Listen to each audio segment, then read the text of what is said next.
اچھا یہ جیسے کہ ساری جو آپ نے باتیں فرمائی ہیں نا، اس قسم کی جب گفتگو میں نے ان کے آگے مزید کی نا، تو انہوں نے بڑا سخت جواب دیا پھر مجھے اس بات کا. اس پہ انہوں نے تھوڑی سختی والا جواب دیا، جس کو وہ اپنی مشہور ہے زمانہ جو پاکستان انڈیا میں بڑا مشہور ہے، پتہ نہیں آپ کے امریکہ میں مشہور ہے کہ نہیں، جو پھکی والا جواب وہ کہتے ہیں. انہوں نے مجھے دیا. انہوں نے کہا جی مجھے شاہ جی اب یہ بتاؤ، لمبی چوڑی چھوڑو، اب وہ ویڈیو دیکھ لیجیے گا، ایگزیکٹ الفاظ تو میں نہیں بتا رہا نا، مجھے یاد نہیں رہے، لیکن مفہوم بتا رہا ہوں آپ کو. انہوں نے کہا جی آپ مجھے بتائیں، آپ نے امامت منصور من اللہ منوا لیا، اس میں سے نکالیں گے کیا؟ میں نے کہا جی قرآن، وہ کہتے ہیں چلو اس بات کو چھوڑیں، کیونکہ انہوں نے پہلے کہا نا کہ قرآن میں امامت کیوں نہیں ہے، حدیثوں پہ کیوں بھاگتے ہو آپ لوگ. میں نے کہا جی حدیثوں کے بھی ہم منکر تو نہیں. انہوں نے کہا میں بھی منکر نہیں ہوں، لیکن اتنے بڑے عقیدے کے لیے جب وہ بحث ہوئی، میں نے آیات بتائیں. انہوں نے کہا شاہ جی چھوڑو لمبی چوڑی، آپ مجھے یہ بتاؤ، آپ نے منصوص من اللہ امامت کے عقیدہ منوا کے اس میں سے نکالنا کیا ہے؟ میں نے کہا جی یہ آپ مجھے بتائیں. کہتے ہیں جی میں اب آپ کو پھکی دیتا ہوں.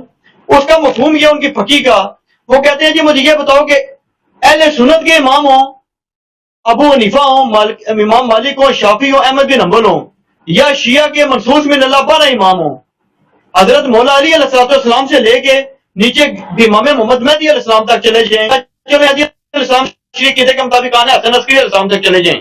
کہتے ہیں مجھے ان کا فتویٰ دکھائیں پوچھ کے کہ خون لگانا کے کیا احکامات ہیں، لیور ٹرانسپلانٹ کے کیا احکامات ہیں، قطبین پہ نماز کیسے پڑھنی ہے، مریض کے اوپر قبلے کا تعین کیسے ہوگا. وہ کہتے ہیں جب آپ یہ کہتے ہیں نا، وہ کہتے ہیں جناب ایران کی فتویٰ کمیٹی سے رجوع کرو. سنی کہتے ہیں جی سعودی عرب کی فتویٰ کمیٹی سے رجوع کرو.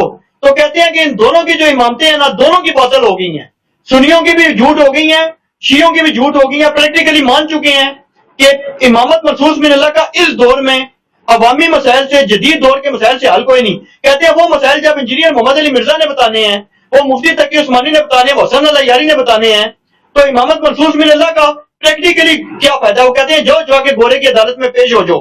وہ بار بار اس پہ زور دیتے ہیں، کہتے ہیں جاؤ کسی پڑھے لکھے غیر متصف گورے کو ہمارے اماموں سے مسئلے نہ پوچھو، ویسے ان کی امامت کے قائل رہو. وہ کہتے ہیں گورا تمہیں جوتے مار دے گا. دیکھیں میرے بھائی ان کی بات بالکل بہت غلط ہے. اب دیکھیں نا، اگر رسول پاک صلی اللہ علیہ وسلم کسی کو بات کسی کے لیڈر کی ضرورت نہیں ہے تو ابو بکر کو کیوں خلیفہ بنا گیا بھائی؟ وہ کہہ دیتے ہیں امام کی ضرورت ہی نہیں ہے، سب اپنے گھر چلے جاؤ، نمازیں پڑھو، حدیث وغیرہ یاد ہے اسی پہ عمل کرو. ابو بکر کسی نے بولا ہے یہ جو بات یہ کر رہے ہیں نا، یہ جو بات یہ کسی اس کا کوئی قائل ہی نہیں ہے. عمر کو کیوں یہ کسی نے نہیں کہا آج تک کہ مسلمانوں کو لیڈر کی ضرورت نہیں ہے.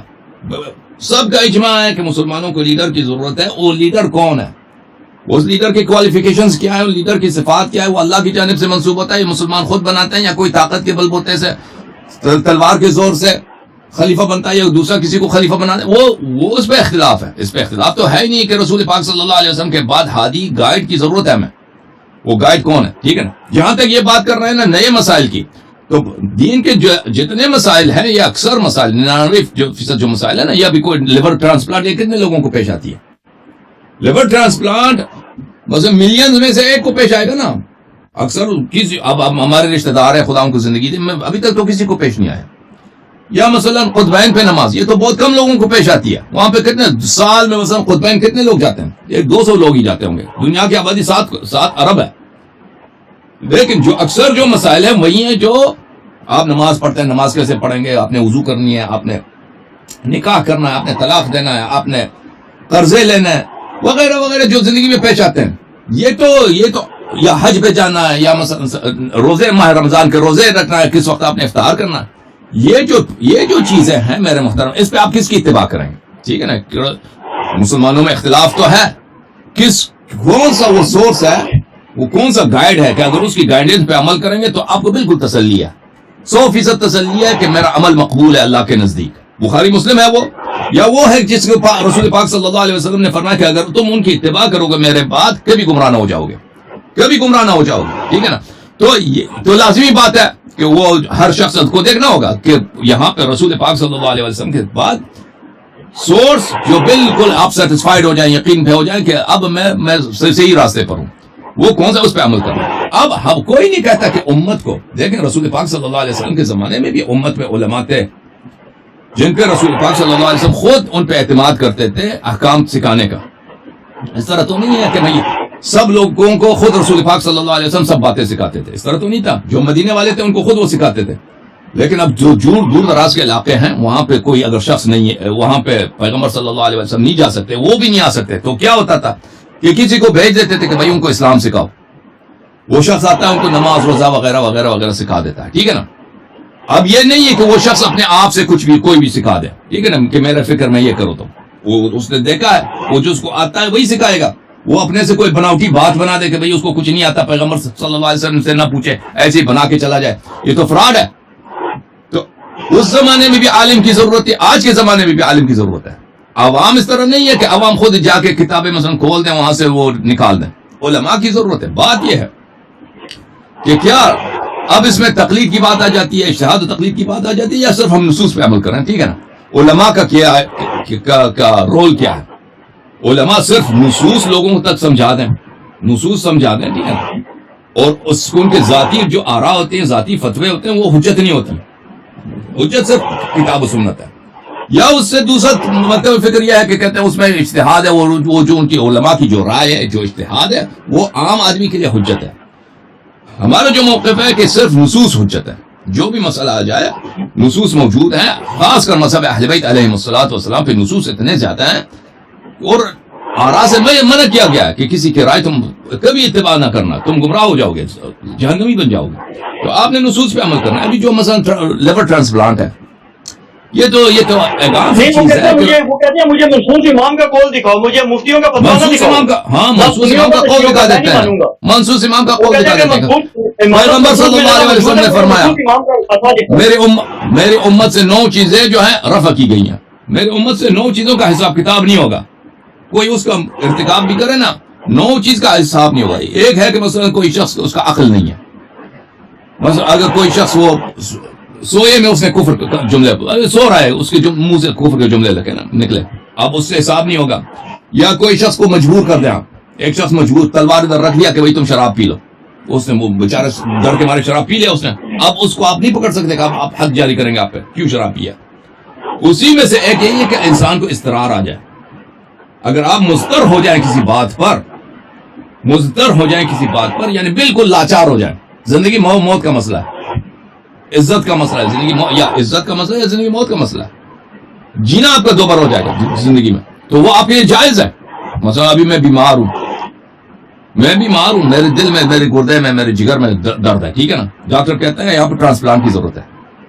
اس کے منع تو نہیں, حرام تو نہیں ہے, کوئی حدیث روایت تو نہیں کہ حرام ہے, لیکن حدیث میں یہی ہے. اور یہ حدیث نہایت ہی صحیح ہے شیعوں کے نزدیک. میں سمجھتا ہوں کہ مخالفین کے ہاں بھی ہو کہ ایک شخص اگر لاچار ہو جاتا ہے تو اس کے لیے جائز ہے. اگر آپ کو زندگی بچانے کے لیے یہاں پہ لیور, کسی کتے کے بھی لیور کے ڈالنے کی وہ نوبت آ جائے نا, وہ بھی جائز ہے. آپ کتے کا تو کوئی نہیں ڈالتا, دوسرے انسان کے ہی ڈالیں گے تو آپ کے لیے جائز بن جاتا ہے, ٹھیک ہے نا. تو یہ حدیث شریف میں ہے. اوکے, اور مزید بولے بھائی, اس طرح نصوص ہمارے پاس ہے کہ ہر مسئلہ شیعہ مذہب میں اس طرح ہے کہ ہر مسئلہ جو ہے نا, حد اقل ہمارے مذہب میں کوئی دنیا کا کوئی ایسا مسئلہ نہیں ہے کہ اس کے لیے خاص اسی کے لیے کوئی نص نہ ہو, یا ایسے عام پرنسپلز نصوص میں, نہ کہ ہم اپنے عقل سے بنائیں, نہیں, نص میں, حدیث شریف میں یا آیے قرآن میں وہ پرنسپلز نہ ہو جس کی اپلیکیشن اس مسئلے پہ نہ ہوتی ہو نا.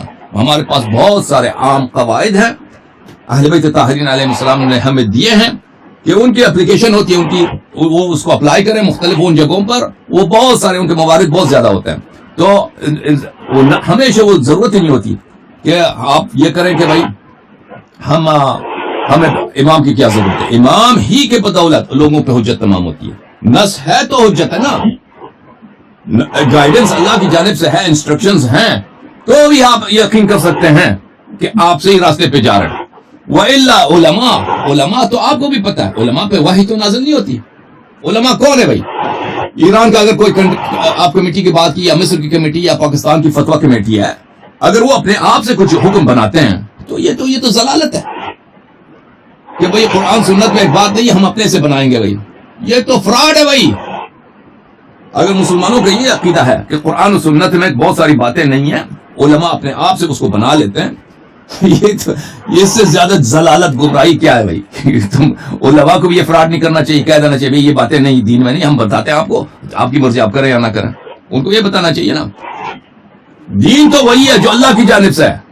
اگر اللہ کی جانب سے انسٹرکشن ہے فرمان ہے یا قرآن کی صورت میں یا حدیث کی صورت میں, تبھی آپ کہہ سکتے ہیں کہ یہ دین ہے. وَإِلَّا عالم, مولوی چاہے پاکستان کا ہو, مولوی چاہے انڈیا کا ہو, بنگال کا ہو, ایران کا ہو, سعودی عرب کا ہو یا مصر کا ہو, اس کے کہنے سے نہ کوئی چیز حلال بنتی ہے نہ کوئی حرام بنتی ہے, اس کے کہنے سے کچھ بھی نہیں ہوتا. شریعت صرف اور صرف اللہ کی جانب سے ہے, رسول صلی اللہ علیہ وسلم اور حدیث شریف اہل بیت علیہ السلام. جی سر مزید بولیں.